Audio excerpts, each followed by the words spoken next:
Some people really love their life to sit around and f*** off. When I sit around and f*** off, I don't like me. My whole life, I was convinced, when I was a young man, I was convinced I was a loser. Absolutely convinced.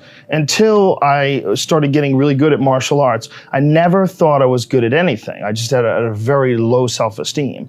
And I was limiting myself by what I thought were other people's opinions of me.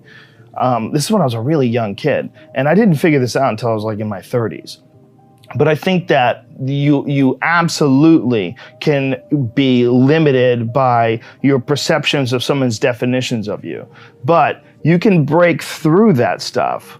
That's what you break through with discipline. That's where you break through with hard work and concentration and focus. And that's why it's so important to have like either a discipline or an art or something that you're trying to create or something that you're really focusing on. Because if you don't have like a point of focus as a human, I think it's very hard to get through this life and have an appreciation for true struggle. Because our physical struggle with what our bodies are designed for, the caveman of 10,000 plus years ago, our bodies are still designed for that. That physical struggle doesn't really manifest itself when you're sitting in front of a cubicle, in front of a computer in a cubicle, in this unnatural position all day.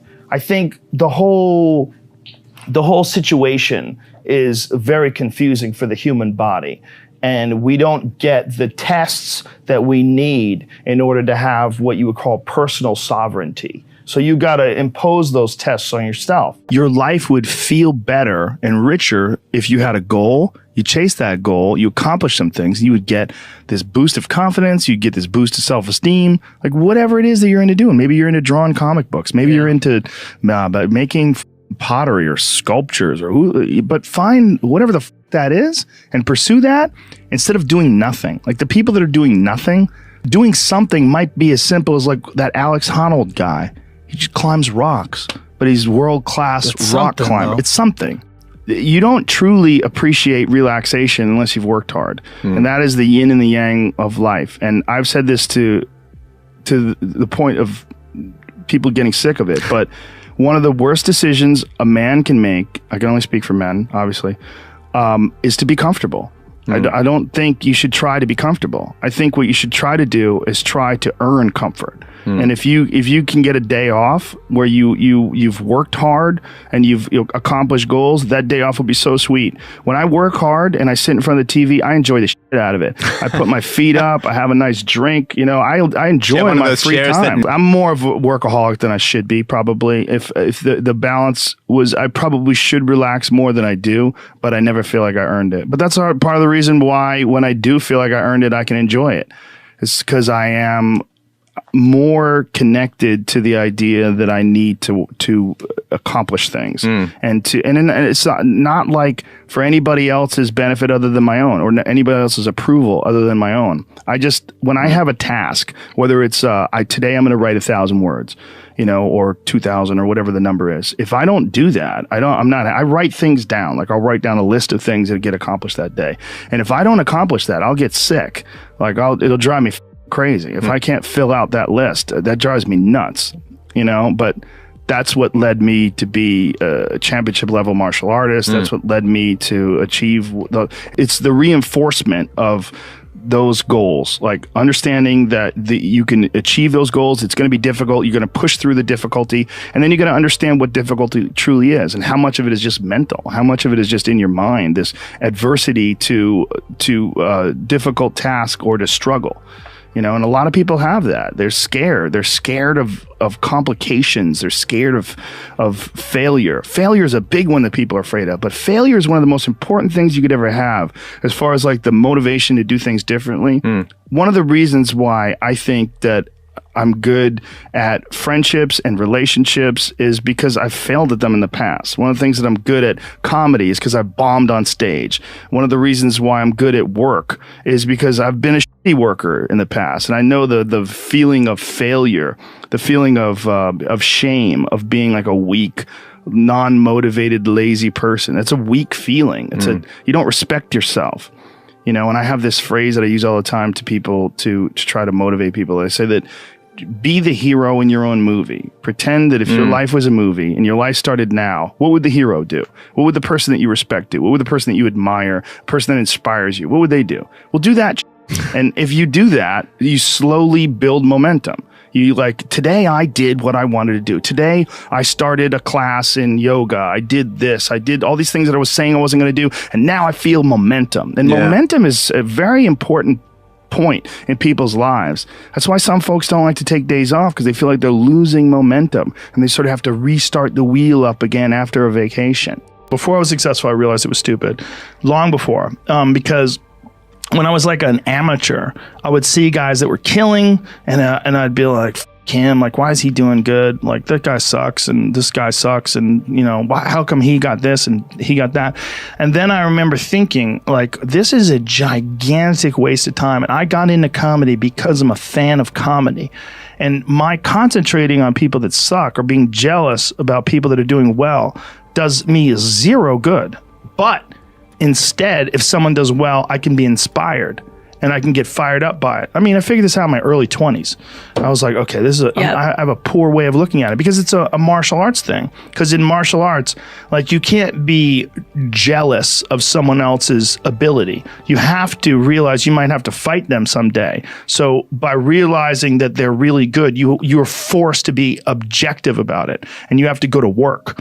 Like, you have to go, that guy's better than me. I got to get better. And you have to go to work. Right. There's no positive benefit in underestimating someone. The one thing that discipline definitely does help you with is it helps you get things done. And when you get things done, when you actually do things, you have more success. If you have more success, and sometimes a big part of success is just not being lazy and just doing it. Yeah. That's like 90% of it is just showing up. Get there and start working. Like, you're not going to feel perfect every day. If I only worked out when I felt good, I'd be a fat because there's a lot of days I don't want to do it. It's pretty much the same with everybody that actually gets good at something. There's got to be those days you push through, and they're probably going to be more numerous than the days you don't. And so the benefit of discipline in my eyes has always been that through discipline, I get things done. Yeah. I always say that I'm like the most lazy, disciplined person I know, because I don't want to do it. Yeah. But I always do. A bunch of people that will say, yeah, well, I have a family, so, it's a great idea for you to just go out there and go crazy. I have people to support. You need to listen. Stop saying that. Stop saying any of those things. Every single person who has ever done anything worthwhile or exceptional or difficult or extraordinary, anyone, whether it's great artists or authors or mathematicians or whatever it is, everyone encounters difficulties. There is no easy road. It does not exist. It is impossible. Everyone has issues. If you have time to pursue a hobby, if you have time to do anything in your life, you can better yourself. And here's one way you never better yourself. When you come up with excuses for why other people are successful and you're not, that is dangerous. When you give yourself an escape, yeah, well, that's easy for you to say, you do this, you do, and trust me. Everybody has a hard road. I wanted to jump out a window several times during my young life. I wanted to jump in front of a train, just end it because it's too much pressure. Not really, but you know what I'm saying. Theoretically, we all go through hard times. We all go through depression. We all go through doubt and moments in your life where it's really difficult and you're trying to figure out what your path is going to be. It's hard as shit. But Stefan and I were talking about this before the podcast starts, that is what makes you a person. And those difficult moments are what build your character.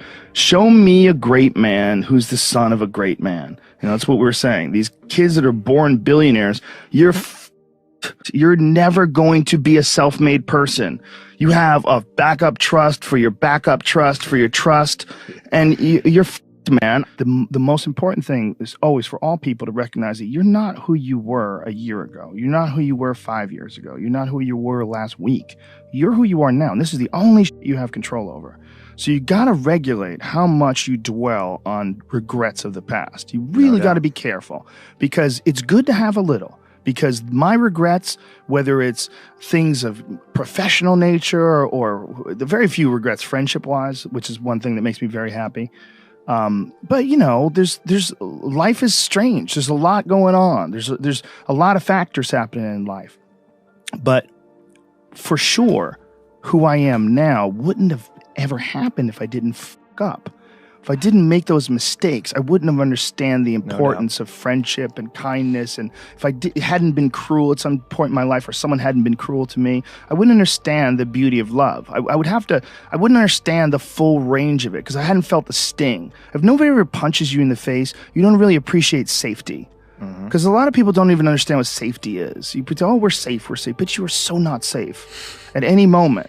You know, and when someone's punched you in the face a bunch of times and you've been in a street fight with some guy you barely knew, you got in an argument with him, there's something about regular safety that's sweeter. Yeah. It's more delicious. Yeah. It's more delicious. It's way better to drive your car straight after you almost lost control on a turn. You're like, wah! And then you get back straight, you're like, whoa. For sure. I'm not saying that you should go sideways around corners, but what I am saying is that there's a yin and a yang to this world, man. And you gotta fuel yourself with the fuck-ups.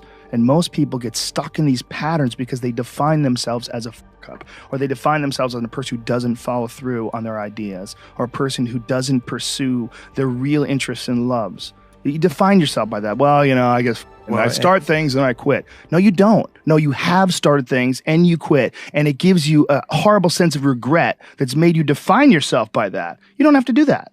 You don't have to do that.